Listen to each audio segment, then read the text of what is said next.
Corona, जिसे कोविड-19 के नाम से भी जाना जाता है, ये एक विश्वव्यापी महामारी है और इस महामारी से बचने का एकमात्र उपाय है सावधानी। सावधानी के तौर पर हाथ को नियमित अंतराल पर 40 सेकंड तक साबुन या सैनिटाइजर से धोएं, मास्क पहनें एवं फिजिकल और सोशल डिस्टेंसिंग का सही ढंग से पालन करें। इसके साथ साथ अपने शरीर के अंदर इम्यूनिटी लेवल यानी प्रतिरोधक क्षमता बढ़ाने की जरूरत होती है। खाने में पौष्टिक तत्व, हरी सब्जियों के ज्यादा से ज्यादा प्रयोग और विटामिन के सेवन से हम आसानी से अपनी इम्यूनिटी लेवल को बढ़ा सकते हैं। इन सब सावधानियों के बावजूद यदि आपको बुखार, सर्दी जुकाम, गले में खराश, कफ या हाथ पैर में दर्द की समस्या आती है तो आपको अपने नजदीकी कोविड सेंटर में जाकर अपना टेस्ट कराना चाहिए। अगर आपका कोविड-19 टेस्ट पॉजिटिव आता है तो भी घबराने की जरूरत नहीं है। कोविड में 2 तरह की स्थितियां बनती हैं। एक एसिम्प्टोमेटिक, जिसमें मरीज में कोई लक्षण नहीं दिखते, और दूसरा सिम्प्टोमेटिक, जिसमें लक्षण दिखते हैं। दोनों ही स्थिति में आपको अपने नजदीकी कोविड सेंटर से सलाह लेनी चाहिए। सहायता केंद्र को सूचित करने के बाद आप उनके मार्गदर्शन में होम आइसोलेशन में जा सकते हैं। होम आइसोलेशन मतलब आपके घर के अंदर ही आपके उपयोग के लिए अलग कमरा और एक टॉयलेट की व्यवस्था।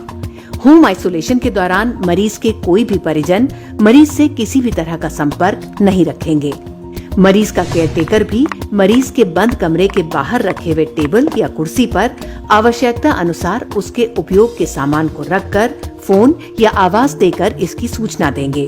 केयरटेकर के लिए भी ये जरूरी है कि वो संक्रमण से बचने के लिए सारी एहतियात बरते।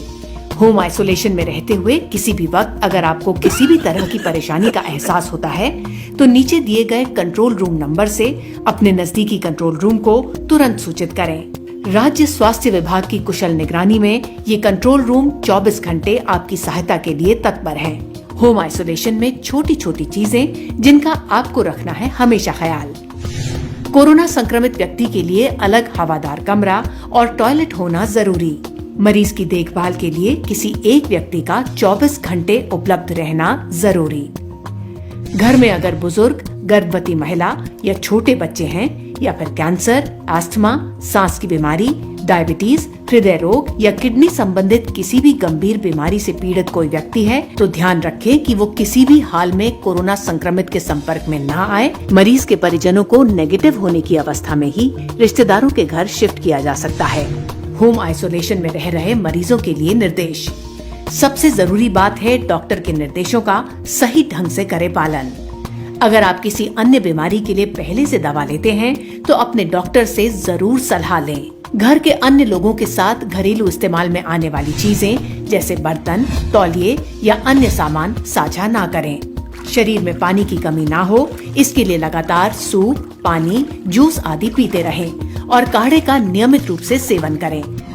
शराब और धूम्रपान के सेवन से बचें। हर दिन शरीर के तापमान और ऑक्सीजन लेवल का रखें ध्यान। होम आइसोलेशन मरीज हेतु आवश्यक शर्तें। मरीज एवं उनके परिजन किसी भी परिस्थिति में घर से बाहर नहीं निकलेंगे और न ही बाहर से परिजन, मित्र या कोई अन्य व्यक्ति उनसे मिलने आ सकेगा। जिन मरीजों को होम आइसोलेशन यानी घर में ही अलग से रहने की अनुमति प्रदान की जाएगी, उनके घर में घरेलू कार्य में बाहर से सहायता के लिए नौकर, माली, ड्राइवर, बाई या अन्य कोई सहायक नहीं आ जा सकेगा।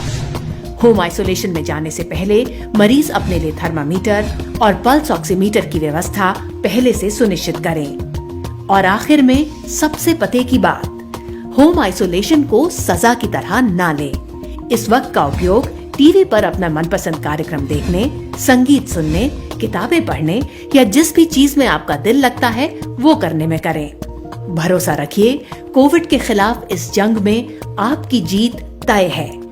राज्य सरकार आपकी सुरक्षा के लिए 24 घंटे मुस्तैद है। राज्य शासन, हमारे सारे विभाग, चिकित्सक, सफाई कर्मी, पुलिस आदि कोरोना संक्रमण के प्रसार को रोकने और उपचार में लगे हैं। लेकिन अगर आप सावधानी नहीं रखेंगे, बचाव के उपायों का पालन नहीं करेंगे तो फिर कोरोना वायरस संक्रमण की रोकथाम मुश्किल होगी।